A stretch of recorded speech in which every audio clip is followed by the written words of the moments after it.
자, 반갑습니다. 여기는 내가 일하는 곳의 바깥 공원 쪽이야.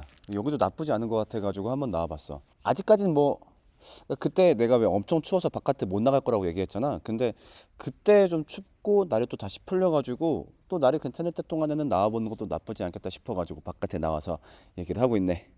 자, 이렇게 좋은 야외 경치에서 사소한 자랑거리 한번 읽어볼게. 10월 10일 날 비가 엄청 왔어요. 고속버스 터미널에서 백석대를 오는 버스를 탔어야 했는데 24번을 잘못 타서 호서대에서 내렸어요. 우산은 없고 1시간은 걸어가야 했는데 비를 그때 1시간 동안 맞았는데 감기가 안 걸렸어요. 아우, 그래. 몸이 튼튼하다는 면에서 자랑거리는 맞는데 아유 되게 안쓰럽네. 수고 많았어. 남자친구랑 패러글라이딩 타러 갔다 왔어요. 오우, 야, 난 진짜 그거 못하겠던데. 나도 좀 이렇게 그 위험한 거 이런 거 좀 되게 무서워하거든. 난 놀이기구도 한 번도 안 타봤고 높은 데 올라가는 것도 별로 안 좋아하고 그 군대에서 모형탑이라고 있어. 모형탑 훈련이라고 높은 데서 떨어지는 훈련이 있는데 그것도 이제 한 번에 못 뛰어서 번 만에 뛰었거든. 그래서 이렇게 패러글라이딩 이런 거 했다는 얘기 들으면은 어우, 대단하다. 매번 편의점 가도 없어서 못 먹었는데 드디어 연세 우유빵 먹었습니다. 이거 뭐지? 연세 우유빵? 요새는 이게 인기인가? 연세 우유빵이? 오. 참고로 그 내가 단톡방에 인증했지만은 포켓몬빵 나 이번에 많이 구했어. 우리 집 앞에 편의점이 있는데 거기에 저녁 10시 반마다 포켓몬빵이 딱 2개가 들어와. 근데 이 근처에 이렇게 어린 사람들이 많이 살지 않아 가지고 가끔 가다 초등학생들이 빨리 가져갈 때가 있는데 또 어떨 때는 애들이 안 와 가지고 저번에 아침 8시인가 일찍 편의점 갔었는데 포켓몬빵이 2개가 딱 있는 거야. 그래가지고 2개 사고 또 그전엔 1개 사고. 그래서 요새 포켓몬빵을 나는 좀 많이 사고 있어.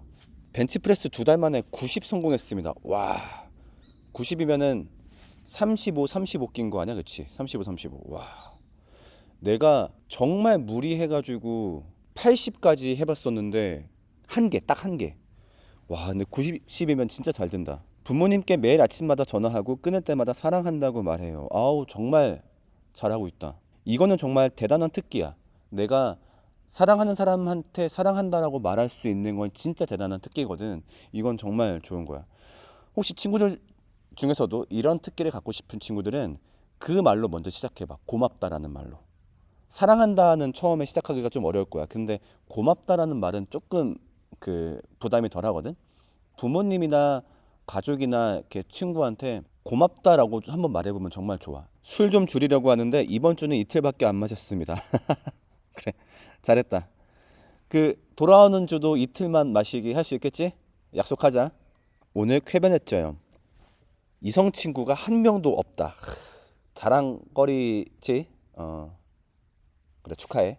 일본어 잘해요. 내가 그 고등학교 때 제2 외국어가 일본어였거든. 네, 요거 한번 읽어볼게. 니혼고 대 빼라빼라 맞나? 니혼고 대 빼라빼라.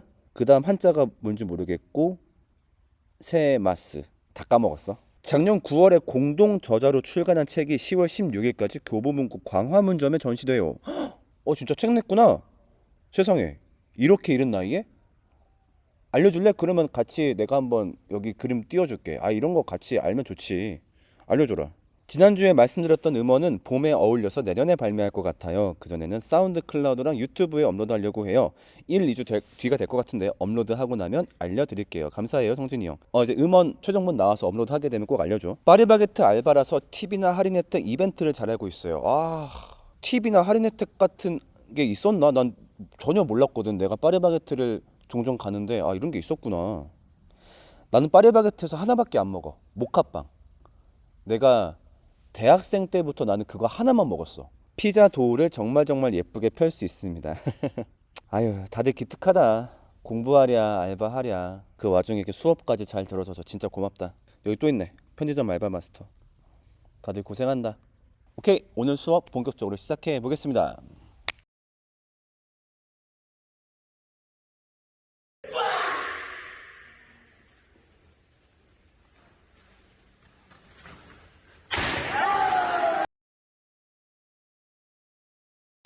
R-E-A-M-I-C 내 손에 잡은 M-I-C 내가 또 랩을 했으니 이제 새로운 학기의 문이 열렸네.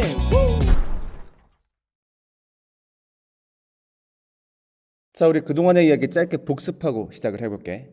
자, 우리 삶에서 우리가 행복의 공식, 소유, 꿈, 사랑으로 만드는 행복은 마치 모래성과 같다. 그래서 이 모래성이 파도가 다가오면 한 번에 어그러진다. 그렇기 때문에 우리 삶은 행복하기 어렵다라는 얘기를 하고 있어. 그래서 이 파도의 정체가 무엇인지 알아보자. 그래서 그동안 이 파도의 정체를 공부했었지.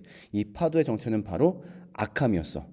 자, 근데 악함을 두 가지로 나누어서 우리가 보았었어. 지난주에는 세상의 악함에 대해서 얘기했었지. 그러니까 정말 세상에는 나쁜 놈이 너무 많더라. 그래서 그 와중에 내 행복을 지켜내기가 참 어렵더라. 그 와중에 우리가 행복의 공식을 추구할 텐데 이 공식을 추구하면 추구할수록 이것 때문에 세상의 악함이 더 밀려오기도 하더라. 그래서 어쩌지도 저쩌지도 못한다 라고 얘기했었고, 지난주에는 악함의 두 번째 측면, 타인의 악함이 아닌 어떤 악함을 봤었지? 내 안의 악함을 봤었지. 자, 그때 우리가 보통 내 안에 악함이 있다 동의하기 힘들다 보니까 그것을 찾아낼 수 있는 질문을 내가 먼저 던졌어. 내가 한번 무엇이 돼보자 라고 상상했었지. 투명 인간이 된다는 상상을 해보자 이렇게 얘기했어. 자, 그랬을 때 우리의 실체가 떠올랐지. 그러니까 우리는 평소에는 선함을 하기도 하고 악함을 참기도 했지만 대부분 그것이 주변의 상황 때문이나 시선 때문임을 깨달았어. 왜? 정말로 완벽한 자유를 얻는 투명 인간 상상을 하니까 내 안에 바로 악한 생각들밖에 안 떠올랐었거든. 자, 그런데 이 악함이 가만히 있으면 좋을 텐데 만약에 터져 나왔다간 큰일 난다. 마치 무엇처럼? 수류탄처럼. 내가 죽는 건 기본이고 내 주변 내가 사랑하는 사람들도 모두 힘들게 만들기 때문에 내 악함이 나오지 않게 정말로 잘 참아야 된다. 근데 그게 쉽지 않더라. 왜냐면은 이 악함이 너무 가득 차 있기 때문에 사소한 충동, 유혹에도 나올 수 있기도 하고, 그 다음에 행복의 공식과 또 결합이 돼가지고 행복의 공식을 갖기 위해서 악함이 나오기도 하고, 또 행복의 공식을 가졌다는 이유로 악함이 나오기도 한다. 그래서 우리는 정말 고차원적으로 내 삶에 대한 공포를 가져야 된다. 그러니까 내가 과거에 저지른 악함이 까발려지진 않을까, 혹은 현재 짓고 있는 악함이 까발려지진 않을까, 혹은 내가 미래에 지을 악함이 나를 무너뜨리진 않을까, 내 주변 사람들을 무너뜨리진 않을까, 이 공포를 달고 살아야만 한다. 그러니까 물론 잘 이겨내 봐야 되겠어요, 참아봐야 되겠어요, 오케이, 뭐 그건 너무 좋은 결심인데 과연 이 모든 유혹 가운데 내가 온전할 수 있을까? 내가 사랑하는 사람에게 정말로 피해를 주지 않을 수 있을까? 사실 거기에 대해서는 누구도 확신할 수 없는 것 같아. 자, 지난주 너희들의 노트 한번 읽어볼게. 투명인간으로 변했을 때 하고 싶은 일들을 생각하라고 말씀하셨을 때 제 속마음은 악함만 가득했습니다. 이를 통해 저도 악한 걸까라고 생각하는 시간을 가졌습니다. 그치? 그러니까 아까도 얘기했지만 우리가 갖고 있는 선함들은 대부분 교육의 결과인 경우가 많지. 그러니까 그게 참 재밌다. 그 유치원생 애들을 보잖아. 그러면은 이 조그만 애들 중에서도 되게 나쁜 애들이 있어. 막 친구를 괴롭히거나 때리거나, 그리고 그 와중에 이제 욕하는 애기들도 있단 말이지. 누구도 얘네한테 악한 짓을 교육한 적이 없어. 그러니까 친구랑 놀다가 죽방을 때려요. 뭐 그렇게 하는 교육은 없을 거 아니야. 뭐 하다못해 뭐 유치원 교육에서 자, 선생님 따라해 보세요. 개색 뭐 이렇게 하진 않을 거 아니야. 누구도 걔네한테 악한 행동을 알려준 적이 없어. 선한 행동을 가르치려고 가정에서 뭐 모든 미디어에서 유치원에서 엄청나게 노력을 하지. 자, 근데 그렇게 교육하고 있는 선함은 열심히 교육해도 할까 말까인데, 악함은 한 번도 가르치지 않았는데도 너무 자연스럽게 잘하지. 너네가 지금 품고 있는 악함들 누구한테 교육받은 적 있었니? 그 행동들 누가 너네한테 가르친 적 있었어? 아니야. 우리는 안 배워도 너무 잘해. 그것만 보더라도 우리의 마음은 악함으로 일방적으로 기울어져 있다라고 말할 수 있을 것 같아. 자, 그다음 악함이라는 존재가 내 안에도 있다고 생각한다. 아직 밖으로 나온 적은 없지만 과연 내가 인생을 살아가면서 그것을 잘 통제할 수 있지가 의문이다. 특히 행복의 공식 세 가지를 얻게 된다면 더더욱 내 안의 악함이 내면 밖으로 나오려고 발버둥 칠 것 같다. 그리고 오늘 강의를 보면서 의문점이 하나 생겼다. 모든 사람들에게 자신의 악함을 통제할 수 있겠냐고 질문 던졌을 때 과연 누가 yes라고 답할 수 있을까? 그렇지? 사실 내가 지난 수업을 통해서 가장 가졌으면 하는 생각이 이런 생각이었어. 그러니까 누구나 결심하지. 내 앞으로 악함을 잘 이겨내 볼게요. 잘 싸워 볼게요. 그거 너무 좋은 거야. 근데 과연 거기서 우리가 얼마나 이겨낼 수 있을까? 그러니까 거기에 대해서는 정말 한 번쯤 진지하게 생각을 해봐야 되겠지. 자, 그다음 뒤통수를 한 대 맞은 느낌이었어요. 내가 좋아하는 사람은 나와 가치관이 비슷해야 되고 착해야 되고 성격이 좋아야 되고 이뻐야 되고, 그렇지만 저 사람 말투가 별로야 하면 그냥 싫은 사람으로 만들어버리는, 어쩌면 내 안에는 악함이 더 크다는 게 맞을지도 생각해 보았어요. 아무리 봉사가 즐거웠어도 봉사 시간을 채우기 위해 봉사를 했었고 사람을 돕는 게 좋은 일이었어도 어쩌면 나 스스로 괜찮은 사람이야, 좋은 사람이야 생각하려고 구실이 필요했던 것 같다는 생각도 들었습니다. 그치? 이게 보통 선한 일도 결국에는 이기심의 발로인 경우가 많아. 그러니까 내가 후배한테 밥을 사줘.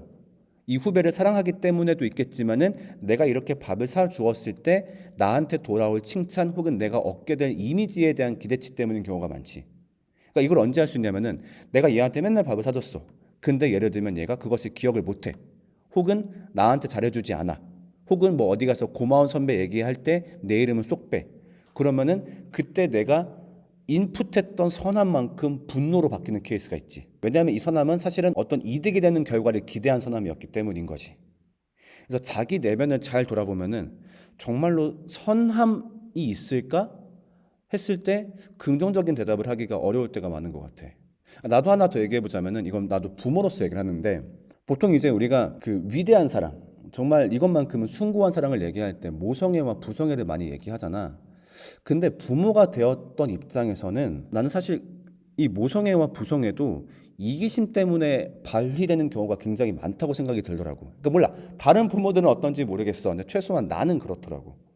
그러니까 예를 들면 얘가 영어를 잘하면 좋겠어. 왜 얘가 자기 인생을 잘 살면 좋겠는 부성애 때문에 라고 꾸미지만 그 내면을 깊게 파고 들어가 보면은 애를 통해서 나의 칭찬, 나의 뿌듯함, 나의 유전자의 우월감을 증명하고 싶은 마음이 있는 거지. 근데 이거를 부성애라고 포장해서 얘한테 막 강요하고 싶어하는 마음이 있더라고. 그러니까 항상 되게 경계하게 돼. 그러니까 내 안에 진짜 선함은 어쩌면 없을 수도 있겠다. 이게 내 생각이야. 투명인간이 되었을 때 나의 행동에 책임을 지지 않아도 될 때의 상황이 나에게 벌어진다면 고민도 하지 않고 악한 행동들을 떠올려서 아, 이게 내 본성이구나 싶었다. 주변에서 착하다고 많이 해서 나도 내가 착한 편이라고 생각했는데 그냥 사람들 앞에서 연기하고 숨기고 살고 있었다는 생각이 들었다. 근데 이게 살다 보면 의외로 투명인간이 된 것 같은 느낌을 얻을 수 있을 때가 되게 많아. 악함을 발휘해도 돼. 예를 들면 뭐가 있을까? 인터넷상에서의 익명성도 그 중 하나라고 할 수 있겠지. 지금은 여기서 나를 몰라. 유튜브 댓글 어차피 그거 추적해도 누군지 신상 안 나옴. 그러니까 거기서 막 험한 말을 쓴다든가. 아니면 너희가 나중에 어떤 직급에 올라가고 힘을 얻었을 때 여기서 내가 이 힘을 발휘해도 얘가 꼼짝을 못해. 예를 들면 내가 인사권을 가지고 있어. 내가 말 한마디로 얘 잘라버릴 수 있어. 내가 얘 자르면 얘 굶어. 그러니까 얘한테 좀 말을 툭툭 해봤어. 야, 너 생각이란 게 있냐? 근데 얘가 암소리 못하는 거야. 기죽는 거야. 거기서 어떤 권력의 희열감을 느끼는 거지. 그렇게 사람이 괴물이 될 수 있는 거지. 그래서 투명인간 이야기는 단순히 상상의 이야기가 아니야. 실제로 우리는 그렇게 내 행동에 책임을 지지 않아도 되는 힘과 권력이 생길 때가 종종 있고 그래서 우리는 언제든지 그 악함을 드러낼 수 있는 사람들이라는 거지. 자, 그래서 우리가 이렇게 보았던 것이 바로 악함이라는 파도의 정체였어. 이 악함이 우리의 삶을 굉장히 힘들게 만들고 행복하지 못하게 만든다. 자, 그런데 나는 악함 말고 또 다른 하나의 파도가 더 있다고 생각해. 우리 삶을 위협하는 또 다른 파도가 존재한다고 보고 오늘은 이 두 번째 파도에 대해서 같이 한번 알아볼 거야. 어딨어?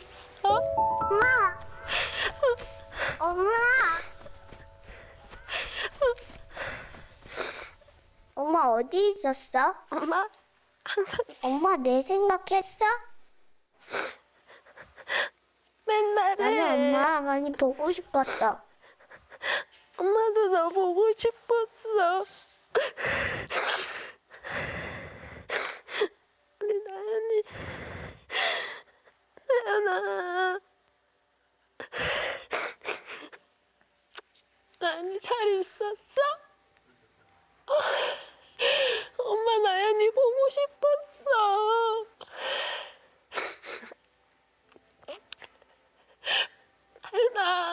나연이 잘 있지?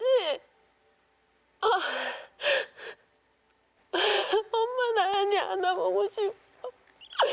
엄마 나연이 너무 보고 싶었어. 엄마 나 예뻐? 예쁘지? 너무너무 예뻐 우리 나연이.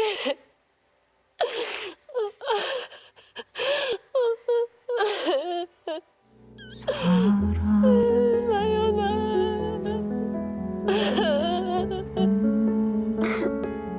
한 번만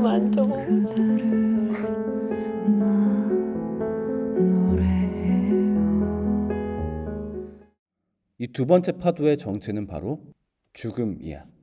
사실 굉장히 떠올리기 싫은 단어지. 상상하고 싶지 않고 그냥 그런 게 존재한다고 이론적으로는 알고 있지만 내 삶에 절대 고개를 들이밀지 않았으면 좋겠는 게 바로 이거지. 그러니까 우리는 참 죽음을 재수 없어해. 그래서 입에도 담기 싫어하지. 우리 어떤 사람이 죽었을 때 죽었다 이렇게 말을 안 하지. 어떻게든 돌려서 말하지. 예를 들면 돌아가셨다, 먼 길 가셨다, 소천 받으셨다, 뭐 아니면은 뭐 심지어 동물 같은 경우에는 무지개 다리를 건넜다. 어떻게든 죽음이란 단어로 표현하지 않으려고 해. 왜냐면은 너무 싫은 단어니까. 답도 없고 무섭고 끔찍하고 슬프니까. 그래서 내가 악함이 우리의 삶을 위협한다라고 했을 땐 내가 너희들한테 굉장히 많은 증거와 자료들을 보여주어야 됐지만 아마 이 죽음 파트에 있어서만큼은 너희가 뭐 깊게 고민하지 않아도 아마 동의가 될 거야. 자, 근데 오늘 수업에서 조금 내가 주의사항을 하나 좀 얘기해 줄게. 아마 너희 중에서 이 죽음으로 인해서 고통을 이미 겪어본 사람이 있을 수 있겠다라고 생각이 들어. 그리고 그런 사람들은 이 수업을 듣는 게 어쩌면 굉장히 마음이 아프고 힘들 수 있겠다라고도 생각이 들거든. 그래서 그런 친구들은 수업의 내용을 듣지 않아도 괜찮아. 근데 만약에 괜찮다라고 한다면은 그래도 같이 한번 천천히 내용을 들어봐 주면 좋겠어. 자, 우리는 그 얘기부터 한번 해보자. 우리는 죽음이 왜 두려울까? 죽음 두렵지. 너무 당연하게 두려운 건데 이게 왜 두려울까 한번 생각해 보면 좋겠어. 우리가 행복의 공식을 말을 할 때 이 세 가지를 말했지. 소유, 꿈, 사랑. 자, 근데 이 세 가지 중에서 가장 그래도 행복에 가까운, 가장 그래도 행복을 많이 주는 게 있다라고 한다면 너희는 뭐라고 생각을 하니? 이게 사람마다 다르겠지만은 나는 사랑이라고 생각을 해. 돈이 더 좋지 않아요? 전 돈이 더 좋은데. 근데 막상 그렇게 말을 하는 사람들도, 자, 내가 이렇게 한번 얘기를 해볼게. 어떤 사람이 있었는데 소유 꿈을 완벽하게 이뤘어. 그러니까 자기가 원하는 만큼 매달 돈을 벌고 심지어 그 돈을 버는 방법이 자기가 하고 싶었던 그 일이야. 하면서 막 돈을 벌어. 근데 사랑에 실패했어. 집에 오면은 가족 관계 개판 나 있어. 맨날 부모님이랑 싸우고 아내랑 싸우고 자녀랑 싸우고 막 엄청 안 좋고 사람들도 이 사람을 다 욕하고 이렇게 마음 터놓고 얘기할 만한 친구 하나 없고 결국 혼자 살고 외롭고 그랬을 때 이 사람의 삶이 행복하다라고 말하기는 어려울 것 같아. 자, 근데 반면에 어떤 사람은 소유와 꿈을 못 이뤘어. 그러니까 돈을 겨우겨우 먹고 살 만큼 벌고 그나마도 그 버는 방법도 자기가 하고 싶어 했던 일이 아니야. 그런데 사랑에 완벽하게 성공했어. 집에 오면은 가족 간의 관계 너무 좋아. 막 아내랑 뭐 자녀들이랑 너무 사이가 좋아해서 얘들아 이번에 또 아빠가 돈을 못 벌어왔어. 아이 괜찮아요. 라면 먹으면 되죠. 무료급식 맛있던데요. 카카카 막 웃으면서 자기들끼리 막 개그하고 너무 사이가 좋고 항상 친구들끼리도 대화할 때 누구나 인정하는 친구. 정말 그 친구 최고야. 그래서 막 힘들다 얘기하면 누구든지 막 연락해주고 만약에 그런 사람이 있다라고 한다면은 아마 첫 번째 사람보다는 두 번째 사람이 조금 더 행복에 가깝다라고 얘기를 할 수 있을 거야. 그리고 특히 우리는 사랑을 볼 때 정말 알 수 없는 감동을 느껴. 그러니까 내가 당사자가 아닌데도 이 사랑을 나누고 있는 장면을 보면은 뭔가 모르게 갑자기 눈물이 줄줄줄 날 때가 있어. 자, 내가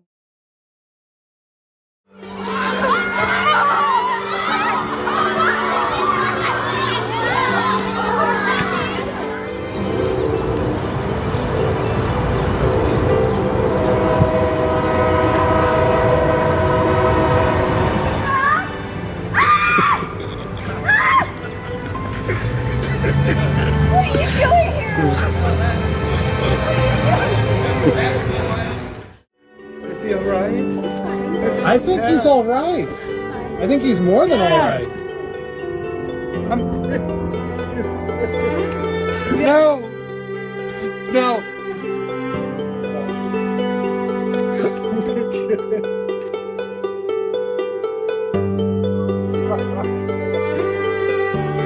Oh my god, I miss you so much!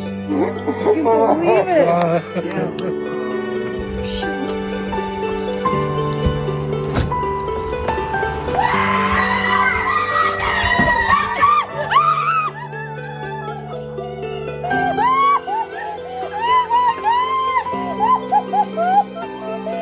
이게 참 신기한 거야. 그러니까 내가 이 사랑의 당사자인 것도 아니야.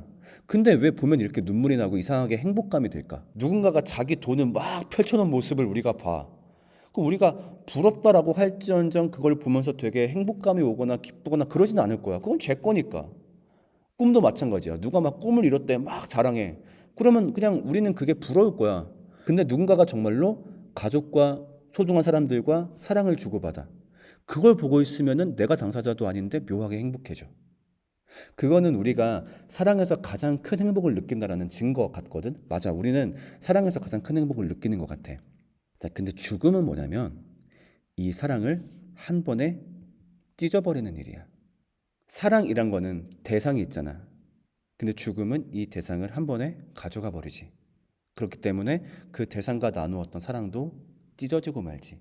이게 바로 죽음인 것 같아. 그렇다 보니까 우리가 사랑을 통해서 느꼈던 행복감과 기쁨이 크면 큰 만큼 이 사랑이 찢어질 때 오는 고통도 너무너무 크고 아픈 거지.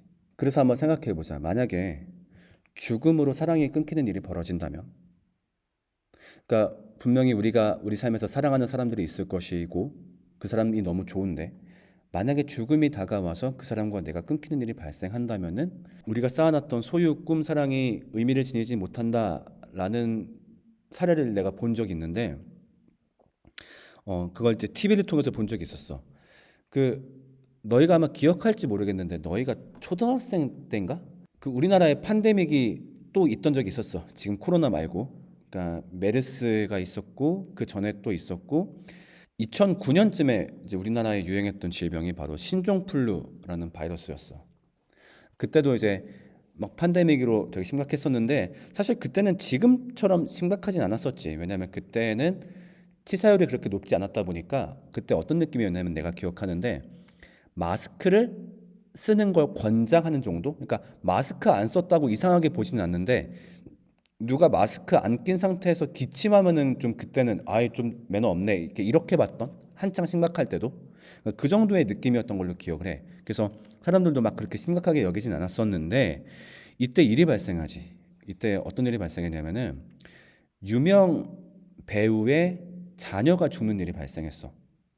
아마 너희들은 잘 모르는 배우일 거야. 그러니까 이광기라는 배우인데 그때 당시 커리어가 한창 잘 나가고 있었던 정말 커리어 하이를 달리고 있었던 이 배우의 둘째 아들인가가 이제 이 신종플루로 숨지는 일이 발생하게 돼. 그래서 그때 어떤 장면이 TV에 나왔었냐면은 그러니까 그때는 좀 이렇게 방송사들이 좀 막 나갈 때였어가지고 아이 장례식장이랑 그 화장터까지 카메라가 다 따라간 거야. 그래서 그 화장터에서 이 이광기 씨가 막 오열하는 거를 다 담아가지고 TV에 중계를 해줬었거든. 근데 그때 이광기 씨가 어떻게 했었냐면은 그때 그 장면 나온 곳이 이제 화장터였었는데 이광기 씨가 자기 둘째 아들의 뼈가 담긴 그 유골함을 딱 안고서 오열을 하는데 뭐라고 오열을 하냐면은 우리 아이 추워 아빠가 따뜻하게 해줄게라고 하면서 막 쓰러지는 거야. 그걸 유골함을 끌어안고 그 장면을 보면서 야, 도대체 인간이 이루어 놓은 행복이 무슨 의미가 있을까? 결국 저렇게 죽음이 다가오게 되면 너무나 고통스럽고 너무나 아파지게 되는데 너희들도 사랑하는 사람들이 있을 거야. 절대 죽음으로 이별하고 싶지 않은 사람 딱 떠올렸을 때 아마 떠오르는 사람이 있을 거야. 근데 미안해. 너무 확실한 사실 하나는 우리는 우리가 사랑하는 사람과 반드시 죽음으로 이별하게 될 거야. 그게 그 사람의 죽음이 되었든 나의 죽음이 되었든. 그러니까 내 삶에서도 이런 일이 벌어질 수 있다라는 생각을 할 때마다 굉장히 고통스러워. 진짜로. 그게 우리 삶에 드리워진 죽음의 정체인 것 같아. 자, 이렇게 죽음이 가져오는 이별도 우리를 굉장히 슬프게 만드는데 동시에 그냥 나한테 다가오는 죽음을 떠올려보자. 꼭 이별을 떠올리지 않더라도 내가 만약에 오늘 죽는다. 아니 조금 더 실감나게 이렇게 상상해보자고. 만약에 내가 오늘 잠에 들면은 다시는 깨어나지 못할 거다라고 만약에 누가 얘기해준다면은 그땐 내가 어떤 기분이 들까? 첫 번째로 허무하다는 마음이 너무 들 것 같아. 그렇잖아. 우리가 얼마나 삶에서 많은 계획이 있고 꿈이 있고 목표가 있어. 근데 갑자기 내가 오늘 죽는데 나 내일 누구 만나야 되는데? 다음 주 누구 만나야 되는데? 죽음은 그걸 궁금해하지 않지. 이 사람이 어떤 계획과 꿈을 갖고 있었든 혹은 이 사람이 지금 어떤 사람들의 사랑을 받고 있고 뭐 어떤 걸 이루어 놨든 그걸 신경 쓰지 않고 죽음은 그 모든 걸 한 번에 없애버리는 거야. 4년 전쯤인가 유명한 배우가 갑자기 목숨을 잃는 일이 있었지. 정말 잘 나가던 배우였고 독전이라는 정말 어마어마하게 훌륭한 유작을 남겼고, 근데 그랬던 배우가 그냥 차 사고가 나가지고 한 번에 사라져버렸어. 그냥 진짜 뭐 아무런 말을 남길 그럴 기회도 없이 그냥 사라져버렸어. 이게 너무 허무한 거지. 그런 죽음이 나한테 다가온다면 너무 허무할 거야. 정말 내가 이뤄놨던 것들이 있는데, 내 꿈이 있는데, 내 계획이 있는데, 그런데 죽음은 나의 계획이 궁금하지 않다는 거지. 이 죽음이 나한테 언제 어떤 방식으로 찾아올지 몰라. 자, 그 다음에 나한테 다가오는 죽음이 무서운 이유. 우리 이런 상상을 또 한번 해볼게. 자, 여기 달력이 있어. 이게 이제 올해 2022년 5월 달력이었었는데, 이게 8일도 일요일, 15일도 일요일, 그러니까 어버이날 스승의 날이 다 이렇게 일요일날 겹쳐 있었어가지고 별로 안 좋았거든. 근데 5월이 굉장히 괜찮게 나온 달을 내가 찾았어. 여기 2322년 5월인데 여기 보면은 5월 5일도 금요일 휴일이고 5월 8일도 월요일 어버이날, 15일도 스승의 날 월요일 빠져있다 보니까 뭔가 좀 놀기 좋겠지. 그러니까 되게 좀 깔끔하게 잘 빠진 5월이 2322년인 것 같더라고. 그래서 아마 이때는 되게 뭔 계획을 잡기가 좋을 거야. 자, 그럼 내가 물어볼게.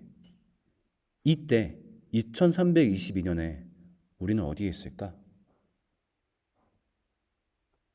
아무도 몰라. 이게 바로 죽음이 두려운 두 번째 이유지. 우리가 소멸한다는 거. 우리는 죽으면 어디로 가니? 일단 종교적인 이야기는 잠깐만 빼놓고 얘기해보자고. 아무도 몰라. 밝혀진 건 아무것도 없어.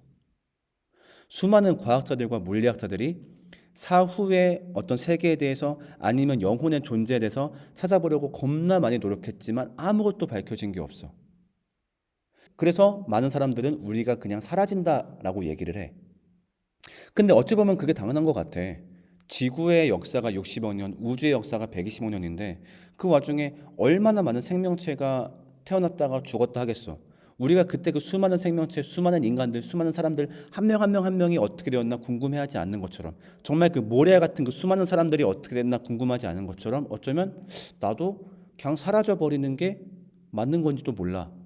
근데 그걸 받아들이고 인정하기엔 너무 쓸쓸하고 허무하고 무서운 거지. 내가 소멸한다라는 건 어떤 것이지? 이것이 바로 우리한테 궁극적인 공포를 만들어내. 아마 한 번쯤 상상한 적이 있을 거야. 내가 죽으면 어떻게 될까? 아무도 몰라. 그래서 우리는 죽음이 너무너무 두려워. 어떤 사람은 그렇게 말을 할지 몰라. 죽음이 있기에 우리의 삶이 아름답다. 글쎄, 그렇게 말을 하기에는 이 죽음은 너무 슬프고 너무 끔찍하고 너무 무서워. 이렇게 말을 했던 사람, 아마 그 사람의 사랑하는 사람에게 죽음이 다가온다면, 혹은 그 사람에게 죽음이 다가온다면, 그래, 이 죽음이 바로 우리 삶을 완성시켜주는 거지. 얼마든지 와봐. 이렇게 할 수 있을까? 아니야. 죽음은 너무 끔찍하고 고통스러워. 그리고 이 끔찍하고 무서운 죽음이 우리 삶에 다가오고 있는데 우리는 거기에 대해서 아무것도 할 수 없어. 이 죽음이 다가오는 순간 우리가 가지고 있는 모든 행복은 아무런 의미도 지니지 못할 거야.